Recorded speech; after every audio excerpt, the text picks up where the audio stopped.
S'ils sont là, camarades la grande bande de l'Iroun, chers composants, camarades combattants de la Légion romaine et ou de l'armée rouge de Mao, bonsoir. Pour une première fois, nous prenons la parole avec une émotion intense dans des circonstances très douloureuses qui va à l'encontre de notre conviction, de notre conception du monde et des choses, et aussi et surtout qui tend à détruire et à effacer notre histoire. Chers camarades, je tiens à avouer que je n'ai pas été concrètement au congrès de l'USN qui s'est tenu, qui avait voulu se tenir, malheureusement qui n'a pas eu lieu. Ce que nous appelons dans notre langage ou jargon philosophique ex nihilo, non-événement, du rien ou du néant. Chers camarades, nous avons vécu, malgré que nous étions ici au siège, au moins 3 jours où nous n'avons pas pu fermer les yeux. Au moins 3 jours. La musique syndicale a bourdonné les oreilles des hommes pendant au moins 4 jours. Parce que tout simplement, l'affaire dépasse là où les gens l'ont fait imaginer. Il s'agit de l'histoire de tous les scolaires du Niger. Il s'agit de l'histoire de l'éducation de façon générale au Niger. Il s'agit de notre avenir. Il s'agit de notre histoire, de notre... Des générations et des générations sont en train de succomber du fait de l'incompétence caractérisée des hommes et de notre inconséquence à les regarder faire.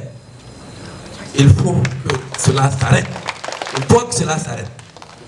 Et de là, moi, ma langue n'est pas dans ma poche. Tout le monde le sait. La force publique dépasse un certain individu, un certain leader. La force publique dépasse un groupe d'individus syndicalistes d'ailleurs qui n'ont même pas d'inscription. La force publique, la gendarmerie, la garde, la police dépassent ces individus. Comment ces imbéciles, au sens strict du terme, peuvent utiliser la police et la garde contre nos camarades? Ça n'a pratiquement aucun sens.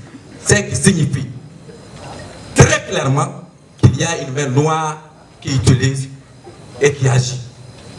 Et cette main, nous le devinons dans l'esprit et le cœur de chacun, dans l'âme au plus profond. Chacun sait qui ça doit être.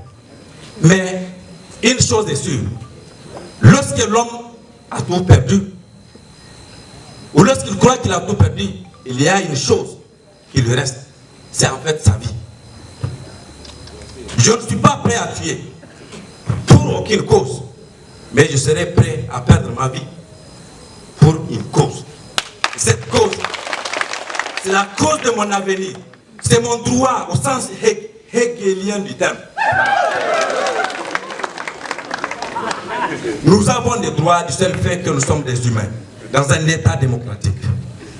Et il faut que ça soit clair. Les hommes là prétendent dans peu de temps qu'ils vont être gouvernants de ce pays. Je mobilise l'ensemble des forces de l'USN de les combattre jusqu'au bout. Ça c'est un. Deuxièmement, nous ne reconnaissons aucun organe qui prétend régler les affaires des scolaires que nous sommes pour la bonne et simple raison que l'irrégularité de ce congrès n'est pas à démontrer. Chers camarades, à chaque fois que je prends la parole, je me permettrai de donner une leçon de droit, de politique et de démocratie aux hommes. Lorsqu'on parle d'état démocratique, il y a toujours la notion d'égalité.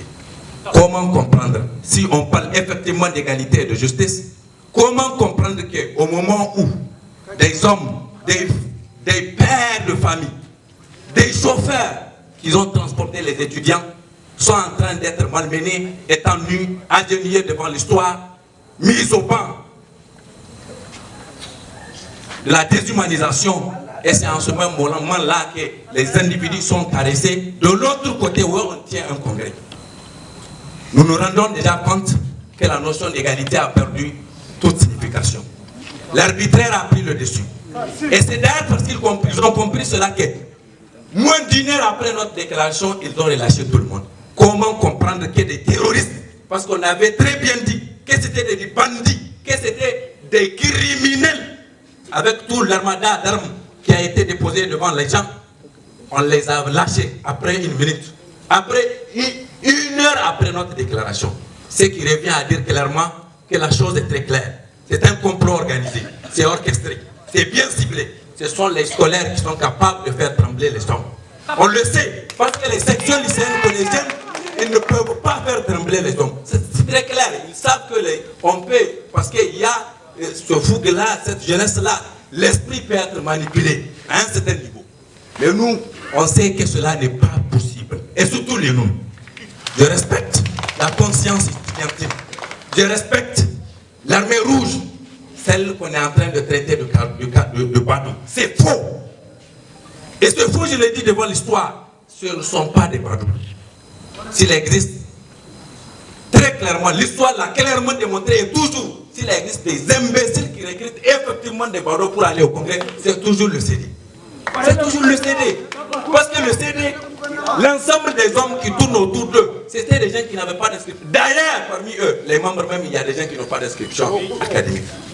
Comment ces gens de bandits peuvent utiliser les policiers et l'armée si on ne se moque pas de nous?